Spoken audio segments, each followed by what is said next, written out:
ओम नमः सिद्धेभ्य। ओम नमः सिद्धेभ्य। ओम नमः सिद्धेभ्य। अहिंसा परमो धर्म की। आचार्य पूज्य श्री कुंद कुंद भगवान की। आचार्य पूज्य श्री विद्यासागर जी महामुनि राज की। खम्मामि सब जीवानां सर्वे जीवा खमन्तु मे मित्ति में सब भूदेषु वैरम मज्जम न केणि। मैं संसार के सभी जीवों को क्षमा करता हूँ, सब जीव मुझे क्षमा करें। मेरा सभी जीवों के साथ मैत्री भाव है, मेरा किसी भी जीव के साथ शत्रुता का भाव नहीं है, यह इस गाथा का भाव है। भाव, अभाव और प्रभाव। कोई भी व्यक्ति जब देवसास गुरु की शरण में आता है तो तीन भावों के साथ आता है, एक भाव से, एक अभाव से, एक प्रभाव से। मैं अपनी बात इसी के माध्यम से रखूँगा। इसमें एक प्रथमान युग पद्म पुराण का उदाहरण रखूँगा, एक आचार्य गुरुदेव विद्यासागर जी महाराज के उदाहरण रखूँगा, एक अपना व्यक्तिगत जीवन का उदाहरण रखूँगा कि किस प्रकार से हमारे पास तीन भावों से लोग आते हैं। पद्म पुराण में राजा राम जी के पास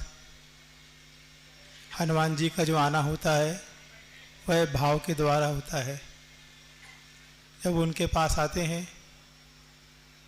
तो रामचंद्र जी उन्हें उनके भावों के हिसाब से उनकी भक्ति को स्वीकार करते हैं, उन्हें प्रसन्न मुद्रा में उनको आशीर्वाद कल्याण करते हैं इनका, और उनकी भक्ति को स्वीकार करते हैं, रख लेता है और उनको वहाँ से बाहर निकाल देता है। तो सुग्रीव जी दुखी होके भगवान राजा राम श्री रामचंद्र जी के पास जाते हैं और अपनी दुख को प्रकट करते हैं। वो उनके पास अभाव से पहुँचे थे, जबकि रामचंद्र जी स्वयं दुखी थे। उनकी स्त्री का हरण हो चुका था रावण के द्वारा, वो स्वयं उसकी खोज में लगे हुए थे, मगर सामने वाले का दुख देखा तो अपने दुख को छोड़ के उनके दुख में शामिल हुए, उनका उस अभाव को दूर किया। तो दूसरा ये हो गया अभाव के द्वारा उनका दूर करना कष्ट को। तीसरा होता है प्रभाव के द्वारा, व्यक्ति आपके पास आता है। तो उसी पद्म पुराण में विभीषण जो है राजा राम जी के पास प्रभाव से आता है, और जो व्यक्ति प्रभाव से आता है उसे शरण में लिया जाता है, क्योंकि उनको ना ही उनके पास भाव थे और ना ही कोई अभाव था, वो सिर्फ उनके प्रभाव से आए। तो उनके प्रभाव में रखा और अपने शरण में ले गए।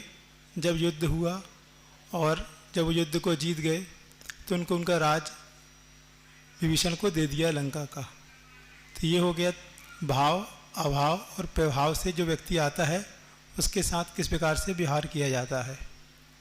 अब दूसरा देखते हैं गुरु जी के जीवन का। 1988 में जब आचार्य श्री का चातुर्मास जबलपुर पिसनहारी जी की मड़िया में होता था, उस समय हमारा उनके पास जाना था।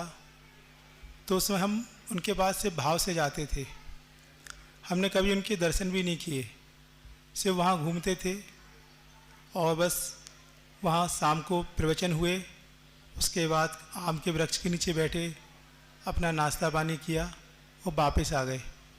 उनके चेहरे की स्मृति भी याद नहीं है, ना ही कभी उनके दर्शन करने गए, बस भाव जाते थे। सुनते थे कि एक अच्छे आचार्य आए हैं, चर्चा काफ़ी होती थी उनके बारे में, तो वहाँ उनके प्रवचन सुने और वापस आ गए। उस समय हमको कोई समस्या नहीं थी, बस सिर्फ जाते थे भाव के द्वारा और सुन के आ जाते थे। फिर कुछ समय बाद गुरु जी को दोबारा फिर आना हुआ। उनके पास जुड़ने से आपके बिजनेस में, आपके घर में शांति बहुत आती है।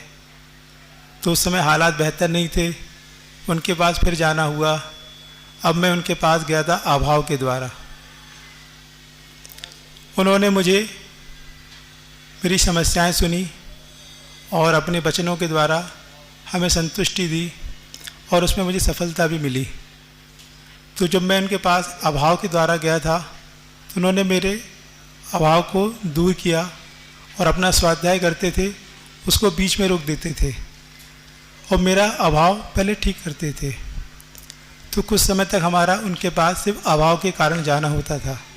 आहार दान देना, दर्शन करना, वैयवृत्ति करना, प्रवचन सुनना। मगर इस प्रक्रिया के साथ साथ धीरे धीरे मन में आत्मा के बारे में जानने की इच्छा हुई। सत्य क्या है इसके बारे में एक खोज की इच्छा हुई। फिर उनके बारे में पता किया, पढ़ा। फिर लगा कि एक बहुत बड़े महान आचार्य हैं, इनसे जुड़ेंगे तो हमारी आत्मा का कल्याण हो जाएगा और जो मुनि जीवन का समय है वो भी बहुत अनुकूलता से गुजर जाएगा। तो फिर मैं उनके पास प्रभाव से गया था और जब मैं उनके पास प्रभाव से गया उन्होंने मुझे अपनी शरण में ले लिया।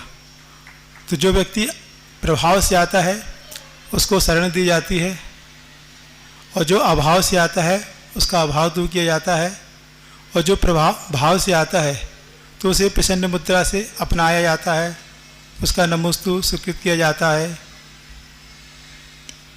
और कभी पाद प्रक्षालन वगैरह कराते हैं तो ये भी भाव के द्वारा ही आते हैं कि उनका भक्ति को स्वीकार करना। अब तीसरा देखते हैं अपने जीवन का। तो हमारे पास बहुत से लोग आते हैं भाव के साथ, वो दूर से दर्शन करते हैं, नमोस्तु करते हैं और चले जाते हैं। ना कुछ कहते हैं ना कुछ सुनते हैं, बस उनका नमस्कार को स्वीकार करते हैं, प्रसन्न मुद्रा से उनके लिए कल्याण के लिए आशीर्वाद देते हैं, धर्म में वृद्धि हो इस भाव से उनका कल्याण के लिए सोचते हैं। तो भाव से आते हैं और वो चले जाते हैं।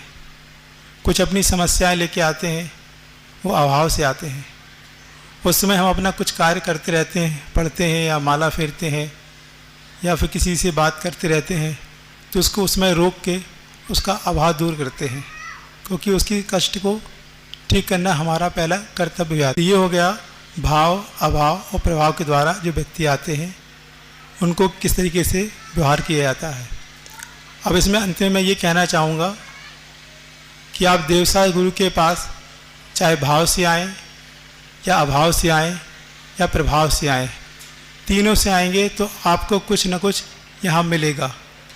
जैसे अगर अपन शक्कर खाते हैं तो उसके एक चम्मच खाएंगे तो भी उसमें स्वाद आएगा, आधी चम्मच खाएंगे तो भी स्वाद आएगा और एक दाना भी खाएंगे तो भी उसमें मिठास मिलेगी।